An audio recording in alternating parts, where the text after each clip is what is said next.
Olá pessoal, vamos aqui continuando na nossa reta final do estudo do processo administrativo. Vamos tratar sem demora aqui do estudo da desistência ou extinção do processo administrativo.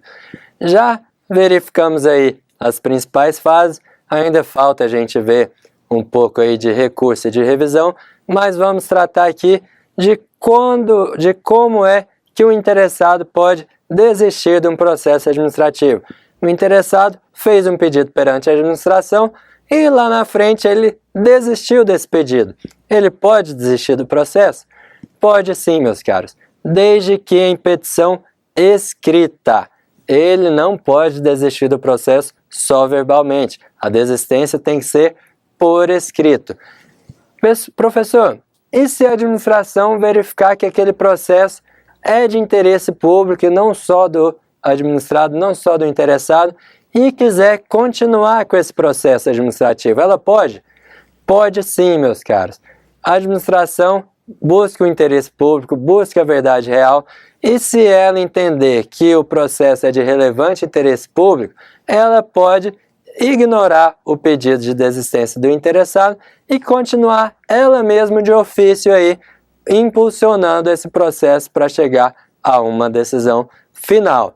Então, desistência por petição escrita e a administração, se entender pertinente, pode prosseguir aí na análise desse processo.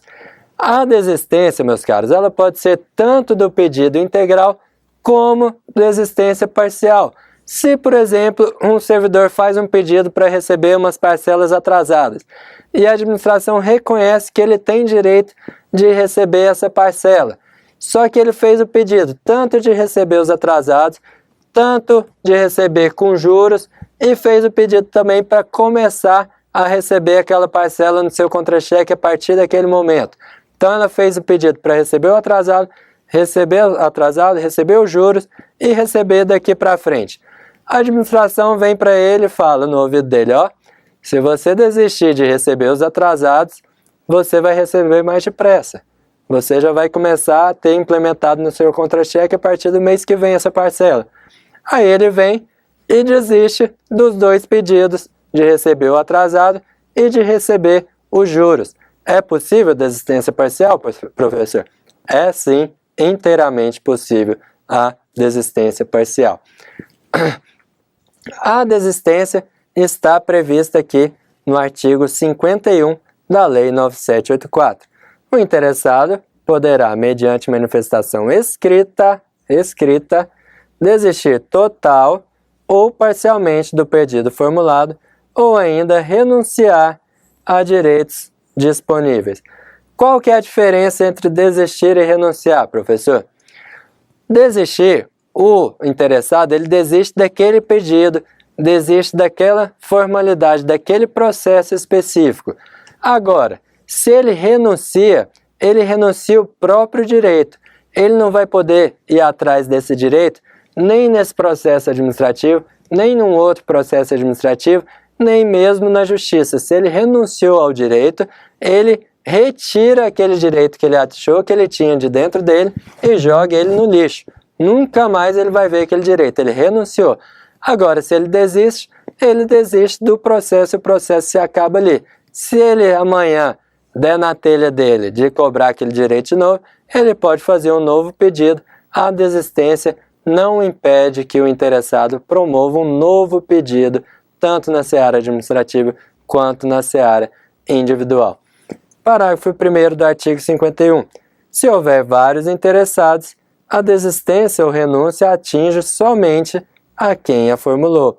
Ou seja, a desistência é um ato pessoal, de natureza pessoal. Eu não posso desistir de um direito do João. Só o João pode desistir de um direito dele. Parágrafo 2º. A desistência ou renúncia do interessado, conforme o caso, não prejudica o prosseguimento do interessado se a administração considerar que o interesse público assim exige. É o que eu estava falando, pessoal. Se a administração verificar que o interesse público exige o prosseguimento do processo, ela vai impulsionar esse processo de ofício, mesmo com a desistência do interessado. E a extinção do processo? Professor, você falou de desistência, agora eu quero saber de extinção.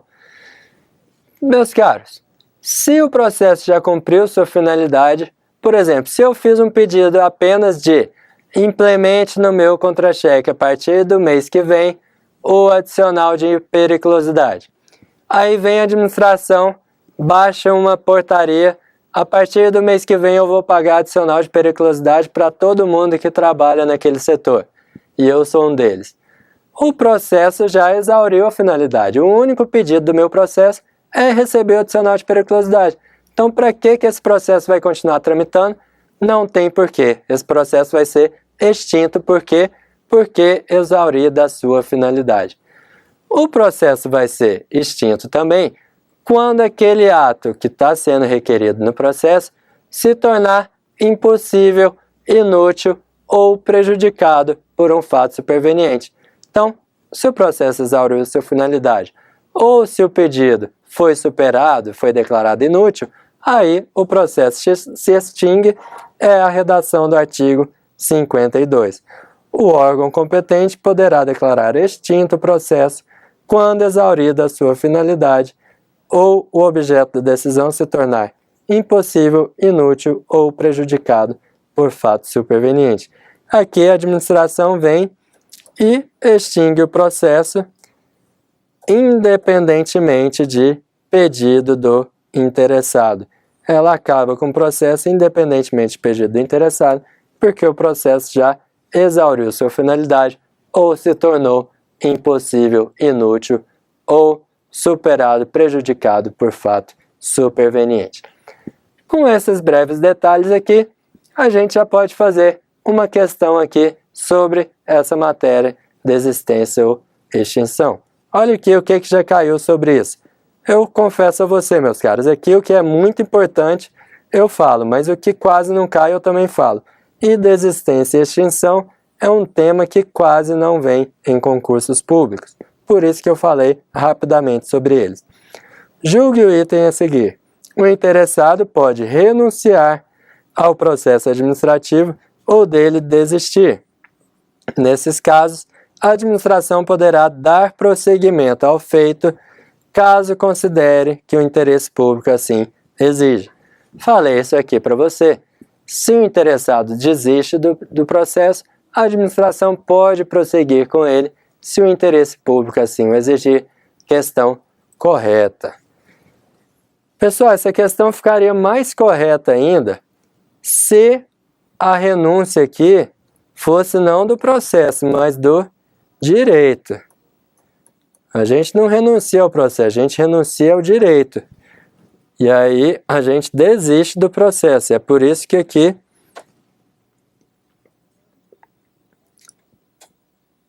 o artigo 51 caput fala renunciar a direitos disponíveis.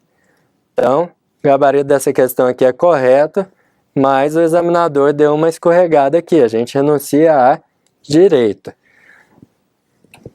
Fechamos o tema aqui de desistência, renúncia e extinção de processo administrativo. E, sem demora, vamos pular para um tema que agora esse tema cai mais, pessoal.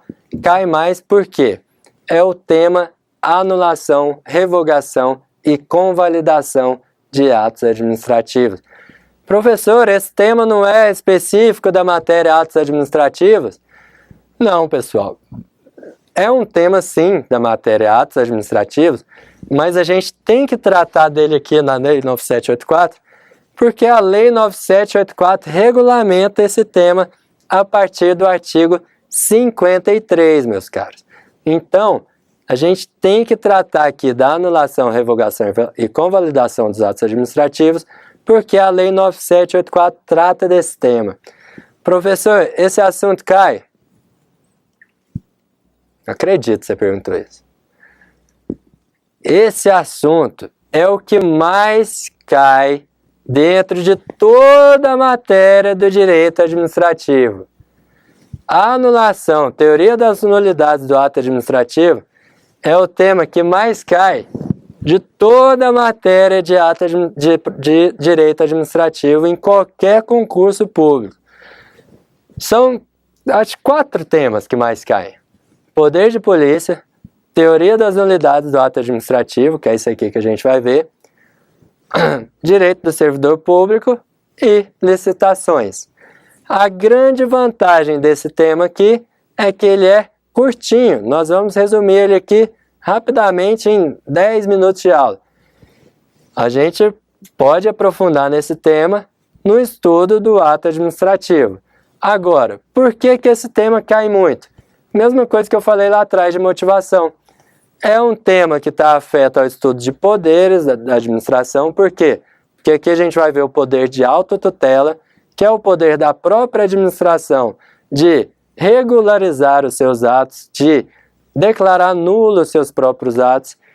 Aqui nós vemos também o estudo de ato administrativo, porque essa é uma parte importante de ato administrativo, e aqui também estamos dentro da Lei 9784. Então são 3 pontos diferentes de um edital que pode cobrar aqui essa matéria. Por isso que nós vamos ver com muita atenção o estudo da anulação, revogação e convalidação dos atos administrativos. Olha para cá, vamos começar. Não pisque, meus caras. Se você está ficando com sono aí, vira uma xícara de café, masca um chiclete, porque esse tema é super importante. Primeira coisa que nós vamos falar é uma coisa que, para quem já estudou direito civil, pode doer um pouco o ouvido, mas aqui no estudo de direito administrativo é tranquilo. Ato nulo não gera efeitos. Os atos nulos dentro da administração pública, eles são retirados com todos os seus efeitos que ele produziu. Esse ato e os seus efeitos são retirados do mundo jurídico. Então, para que a máxima do ato nulo não gere efeitos aqui dentro do direito administrativo dê certo, quando a gente se depara com um ato nulo dentro do direito administrativo, esse ato nulo tem que ser evaporado, sumido. Todos os seus efeitos têm que ser retirados do mundo do jurídico aqui do direito administrativo. Uma única hipótese em que os atos nulos vão gerar efeitos aqui para o direito administrativo. Na hipótese desses atos nulos gerarem efeitos para terceiros de boa-fé. Então, se a administração praticou um ato ilegal, em razão desse ato ilegal, você aí de casa recebeu um dinheiro da administração e você estava de boa-fé, principalmente em uma parcela alimentar, você já comeu com esse dinheiro, você não vai ser prejudicado se esse ato é declarado nulo, porque você é um terceiro de boa-fé, você recebeu esse dinheiro de boa-fé. Então, ressalvados os direitos de terceiro de boa-fé, os atos nulos não podem produzir efeitos. Outra máxima aqui do estudo da teoria das nulidades dos atos administrativos é dever da administração anular os atos ilegais. Por que é dever, meus caros? Você sabe que o primeiro princípio da administração pública, no artigo 37 da Constituição, é o princípio da legalidade. A administração não compactua com ilegalidade, pessoal. Se a administração verificar que um ato, pode ser um ato pequenininho, de formiguinha, é ilegal, a administração deve anular esse ato e tirar ele do mundo jurídico e todos os seus efeitos. Então, a administração não pode compactuar com ilegalidades. Se o ato administrativo é ilegal, ele tem que ser anulado. Presta atenção no que eu estou dizendo. Um ato tem vício de legalidade. Um ato tem vício de legalidade. A administração verifica. O que a administração vai fazer? Anular esse ato. Anulou esse ato. Ato com vício de legalidade é anulado. Agora eu vou para outra situação. Se a administração que está lá todo dia se deparando com situações de atos discricionários, que é isso? Aquele ato que a lei deu uma margem aí para o administrador trabalhar. O administrador pode se movimentar dentro de uma margem que a lei deu. Então, o administrador, diante de uma situação, tem várias decisões possíveis para ele tomar. Todas são legais, mas ele vai tomar a decisão que é mais conveniente para o interesse público, mais adequada ao interesse público. É um juízo de mérito. Por que mérito? Porque está relacionado com dois conceitos, de conveniência e oportunidade. Qual ato é mais conveniente e mais oportuno para a administração? Esse é o juízo de mérito que o administrador vai fazer. Ele está diante de um ato em que ele pode tomar várias decisões possíveis. E aí ele vai analisar no mérito qual é o mais conveniente e mais oportuno e vai tomar a decisão. Por exemplo, o órgão precisa comprar carro para levar os seus servidores em determinadas tarefas. Aí o gestor vai, eu posso comprar carro, mas eu não sei qual carro eu compro, minha discricionariedade é ampla. Eu vou analisar qual carro está mais adequado para aquele serviço que eu preciso. Aí eu vou fazer um juízo de conveniência e oportunidade. Qual carro é mais conveniente, mais oportuno para que eu compre? Então, o gestor, nessa hipótese, está dentro de um ato discricionário. Ele vai usar o juízo de mérito, as razões de conveniência e oportunidade, para decidir qual carro ele vai comprar. Quais características de carro ele vai comprar, porque ele não pode indicar uma marca específica. Ele vai indicar, eu quero um carro que tenha carroceria, tipo Saveiro. Eu quero um carro popular, tipo Gol, tipo Corsa. Eu quero um carro de luxo para levar os ministros para não sei aonde. E assim por diante. Então, o ato é discricionário, razões de conveniência e oportunidade. Se ele decidiu abrir um processo para comprar carros que têm carroceria, só que no mês seguinte ele verificou que a administração não precisa colocar nada na carroceria desse carro. O trabalho que o carro vai fazer não demanda uma carroceria. O que ele vai fazer? Esse ato é ilegal, meus caros?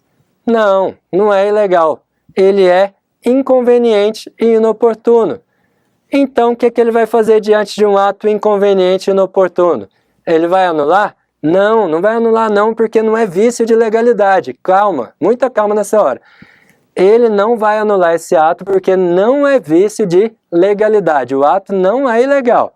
O ato só é inconveniente ou inoportuno.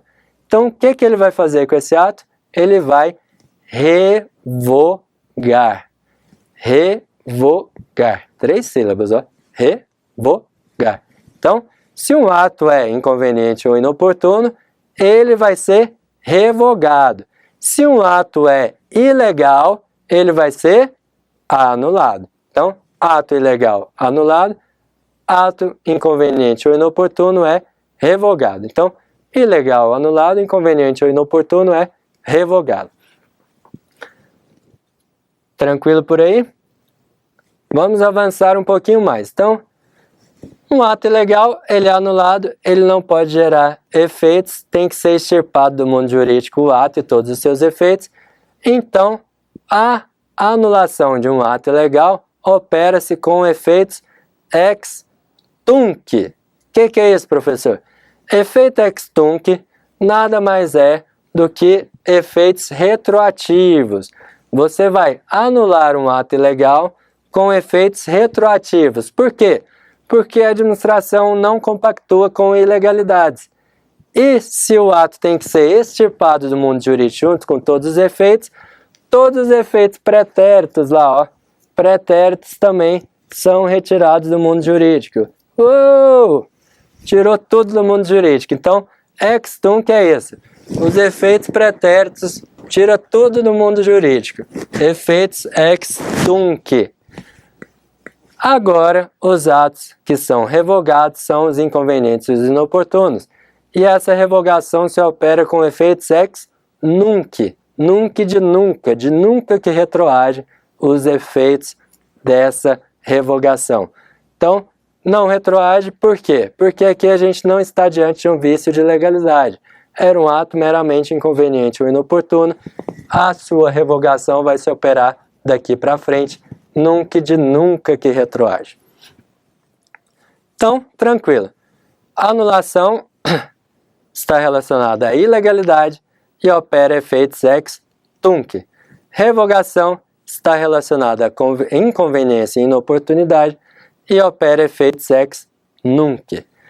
E aí, a gente já deu o básico da teoria das nulidades, os conceitos de anulação e revogação. Falta só um conceito para a gente entrar aqui nos dispositivos da Lei 9784, que é o conceito de convalidação. Convalidação nada mais é do que sanar, é a sanatória, é sanar, é curar os vícios que um ato tenha para que ele não seja retirado do mundo jurídico, mas para que ele seja regularizado e passe a operar seus efeitos de forma regular, de acordo com a lei. A gente só pode convalidar atos que tenham vícios sanáveis. Então, se os vícios são sanáveis, a gente vai pôr um band-aid lá no ato, vai passar um remedinho no ato e vai convalidar esse ato para que ele opere efeitos normalmente. Então, a gente tem a ideia dos atos anuláveis, ou seja, o ato que tem um vício de nulidade, ele tem um vício que o torna ilegal, mas esse vício é convalidável, por isso que esse ato é anulável. Ou seja, o administrador vai verificar, pode convalidar? Pode, então ele vai pôr o bandedinho, pôr o remedinho e vai convalidar esse ato porque o vício é sanável. Dentro do conceito de convalidação, a gente tem uma subdivisão. A convalidação pode ser tanto tácita quanto expressa. A convalidação vai ser tácita em razão do transcurso do tempo. É o que nós chamamos de decadência, pessoal.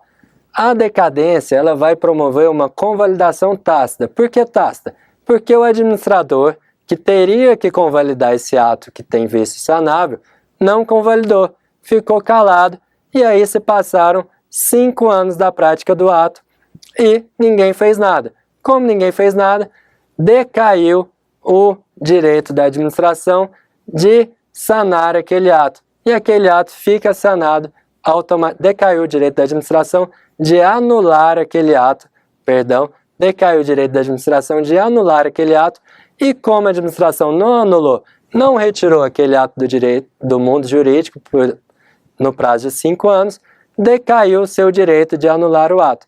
Como ela não pode mais anular o ato se convalidou tacitamente em razão do transcurso do tempo. Então, a decadência nada mais é do que a decadência aqui no ato administrativo, na teoria das nulidades do ato administrativo, é a perda dos direitos que a administração tem, do dever que a administração tem de anular os seus próprios atos. Ela tem essa possibilidade no prazo de 5 anos. Se ela não faz em 5 anos, decaiu o seu dever de anular o ato administrativo e esse ato administrativo vai ser convalidado tacitamente. Muita atenção, meus caros. Não existe esse prazo de 5 anos de decadência para anular seus próprios atos da administração quando o beneficiado desse ato, o particular que se beneficiou desse ato, estava de má fé. Servidor mafezento, interessado mafezento, que fez um pedido mafezento, ganhou um dinheiro mafezento, não vai se beneficiar com a decadência da administração, não vai se beneficiar com a convalidação tácita, com a decadência dos 5 anos. Esse prazo decadencial não existe quando é para curar um ato que deu direito a alguém mafezento. Se o sujeito está de má fé, não existe o prazo decadencial da administração que ela tem. Não existe os 5 anos que ela tem para anular os seus atos. Aí a administração vai poder anular esses atos até o mundo acabar. Daqui para 10, para 20, para 100, para 200 anos, se ela verificar lá daqui 200 anos que o ato administrativo ilegal gerou efeito para um servidor mafezento, daqui 200 anos ela vai anular esse ato porque o servidor estava de má fé. O beneficiário desse ato estava de má fé. A convalidação pode ser tácita, que é na hipótese de decadência, e pode ser, obviamente, expressa. A administração vem e convalida expressamente o ato administrativo por meio de um ato formal, um ato escrito, em que ele vai sanar o vício daquele ato. Finalmente, podemos entrar no estudo da Lei 9784, no que pertine à anulação e revogação de atos administrativos. Você agora já tem o conceito de anulação, já tem o conceito de revogação e já tem o conceito de convalidação na sua cabeça e já sabe que a decadência nada mais é do que uma convalidação tácita de um ato administrativo. Sabe também que não se opera decadência quando o beneficiário do ato está de má fé. Então, vamos aqui ao artigo 53 da Lei 9784. O básico aqui, para a gente encerrar esse vídeo com o básico, a introdução aqui da teoria das nulidades e o básico aqui do que a Lei 9784 trata, dispõe sobre o tema. Artigo 53. A administração deve anular seus próprios atos quando eivado de vício de legalidade. Então, anulação, vou pôr dois riscos aqui, vício de legalidade. E pode, vou pôr um ondinho aqui, revogar seus atos por motivo de conveniência ou oportunidade, respeitados os direitos adquiridos. Então, aqui a lei deixa claro que há dois tipos aqui. Anular, que é vício de legalidade, e revogar, que é vício de conveniência e oportunidade. E o que é isso, professor? Anulação e revogação. Tá, a gente está dentro da teoria das nulidades, mas isso representa o quê? Representa o poder de autotutela da administração. Ou seja, autotutelar, de se autogerir, de se autocorrigir. A administração está se autocorrigindo aqui. Se ela verifica uma legalidade, ela anula, está corrigindo, ela mesma está se corrigindo. Se ela verifica um ato inconveniente ou inoportuno, ela revoga, porque ela tem o poder da autotutela, o poder de se autocorrigir. Então, meus caros, eu vou encerrar aqui esse vídeo nesse ponto, para que você vá lá, beba uma água, solidifique o seu conhecimento, abaixe a adrenalina e para que a gente entre nos dispositivos relacionados à anulação e revogação da 9784, faça uma comparação aí dessa 9784 com a súmula 473 do Supremo e resolva alguns exercícios sobre o tema. Então, lembre-se dos conceitos desse vídeo. Conceito de anulação, anular ato ilegal, com efeitos ex tunc, efeitos retroativos. Revogar atos inconvenientes e inoportunos, com efeitos ex nunc, de nunca que retroagem. E convalidação de vícios sanáveis, convalidação tácita, nada mais é do que a decadência do direito da administração de anular os seus próprios atos em 5 anos. Esse prazo não vale para gente que está de má fé. Então, muito obrigado pela atenção. Seguimos aí no próximo vídeo. Grande abraço.